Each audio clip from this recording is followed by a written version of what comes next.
Olá, amigos da Paranormal Ataque. Hoje eu estou apresentando aqui um projeto da Paranormal para vocês, né? E nesse projeto eu gostaria muito que vocês enviassem as suas histórias relacionadas ao sobrenatural, onde elas serão narradas aqui por mim. Vocês têm a opção de ficar anônimos nessa história, se vocês preferirem, mas a história tem que ser real. Não vamos abrir aqui um espaço para contos de terror, e sim para histórias que talvez você tenha receio de contar, porque acham que é mentira, ou que você ficou louco, mas tem a profunda necessidade de compartilhar essa história. Por isso nós prometemos um sigilo total, se a pessoa que enviar o seu relato assim desejar, claro. O primeiro relato que vocês vão assistir hoje é meu, e aconteceu comigo quando eu tinha uns 20 anos.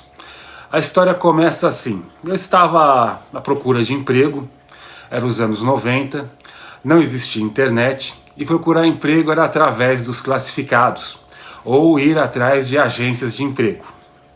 Bom, eu estava lá andando por uma avenida e vi uma fila na porta de uma empresa de segurança. E o que eu fiz? Entrei na fila e fiquei nela até ser atendido. E por acaso saí de lá empregado, com segurança. De início eu fui mandado para um hospital. Não tinha experiência de nada e por isso me colocaram onde eu não poderia fazer nenhuma besteira. E esse lugar era o necrotério. Mas não foi lá que aconteceu o título dessa história, né, desse vídeo.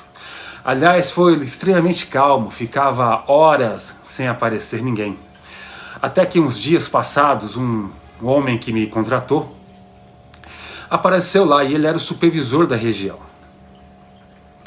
Ele me viu lá no necrotério todo sossegado e falou: rapaz, você tem bom porte, altura, eu tenho um lugar melhor para você. Falei: é mesmo? Onde? Ele me responde: um hotel.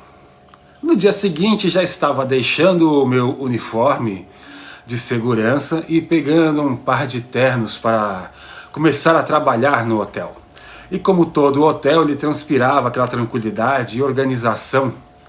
É como se fosse impossível acontecer algo lá.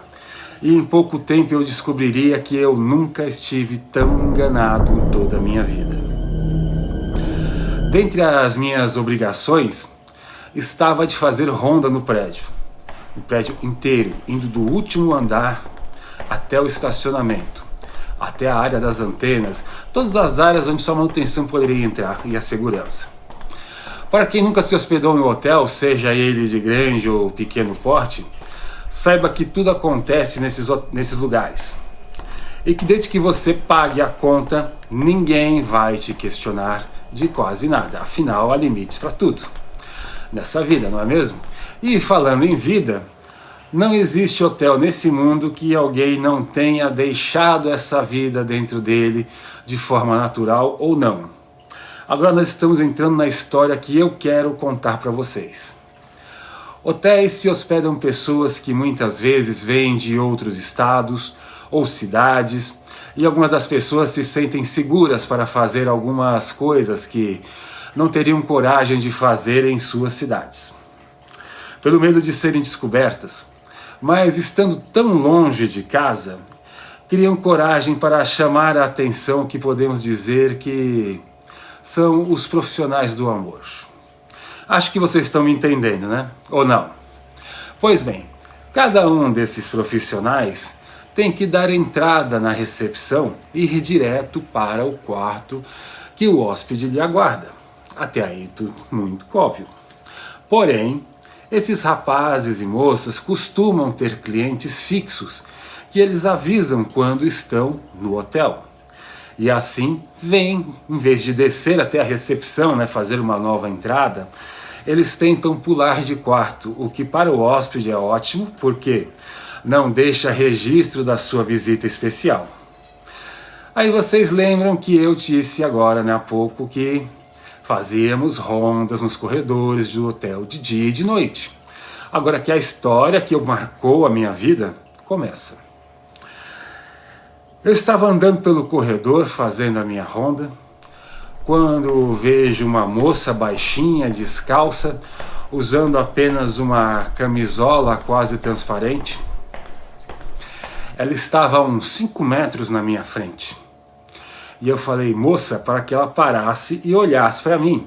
Eu tinha que avisá-la sobre os trajes para andar fora do quarto, apesar de ter quase certeza que ela era uma das profissionais do amor, tentando trocar de quarto, sem dar entrada, aquilo que eu expliquei. O que aconteceu?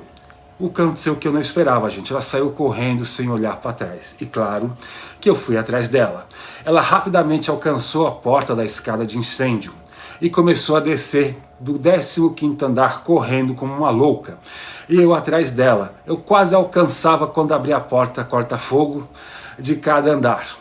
Eu já estava sem fôlego, com os pés ardendo. Ela descalça, corria como se fosse uma maratonista. Enfim, essa corrida sem fim foi até o térreo, onde eu segurei a última porta corta-fogo e saí na recepção. Lá só tinha saída para a rua, e os elevadores todos tinham ascensorista. Para aqueles que são mais jovens, naquela época era elegante ter uma pessoa para apertar o botão do andar para você. Era o ascensorista. A primeira coisa que eu fiz foi perguntar se viram uma mulher seminua correr para a rua. Isso poderia ser possível porque muitas tinham um carro com um motorista esperando elas do outro lado da rua. Mas eles disseram que não. A minha última opção era o capitão. Não sei se ainda existe a figura do capitão, mas é sempre um homem de casaca que fica na entrada, ele que chama os táxis, abre a porta dos carros, manda os mensageiros ir comprar jornal para os hóspedes e por aí vai. Cheguei no capitão em estado de miséria, terno torto, descabelado, pé doendo, e ele me olhando como se fosse normal aquilo. Como eu disse, em hotel tudo acontece. Perguntei, capitão, por acaso você não viu uma mulher? Ele olha para mim e começa a falar, uma loirinha, baixinha, de camisolinha transparente? Falei, sim.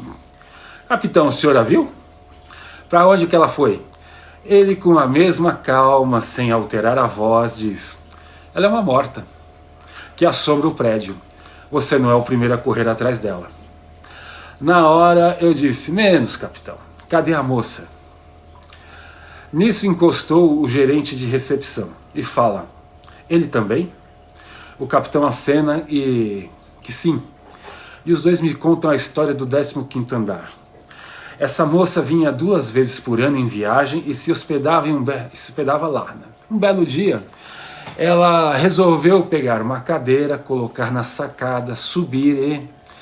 Vocês sabem o que fizeram, lá do 5º andar, 15º andar. Os motivos foram revelados, mas por respeito à família e à pobre moça, eu me reservo o direito de não contar.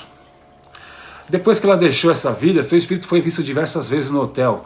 A aparição mais assustadora foi quando a arrumadeira entrou no quarto e viu ela deitada na cama e que ainda lhe pediu que lhe trouxesse um suco de laranja. Desse dia em diante, aquele é o único quarto que é limpo por 2 arrumadeiras e uma não pode sair à vista da outra. Gente, essa é uma história real que aconteceu comigo, já tem 28 anos. Eu não espero que todos acreditem, mas eu sei o que eu vi e o que eu passei. Se você ficou até o final, ganha um bônus, uma história curta, um extra. Essa não aconteceu comigo, mas me marcou muito também. Eu tinha ali uns 9 anos e passava numa grande rede de televisão, a do Plim Plim, um seriado chamado Caso Verdade, que dramatizava histórias enviadas por carta para a emissora. Tudo começa assim. Numa cidade do interior, 2 homens estão sentados numa varanda da casa, tomando umas cachaçinhas, passando um tempo, e os 2 estão já meio bêbados e começam a discutir. Quem é o mais macho, mais valente? O dono da casa, que não queria ficar por baixo, falou, você duvida que eu vou lá no cemitério e pego a primeira cruz que eu ver lá? O outro respondeu, duvido.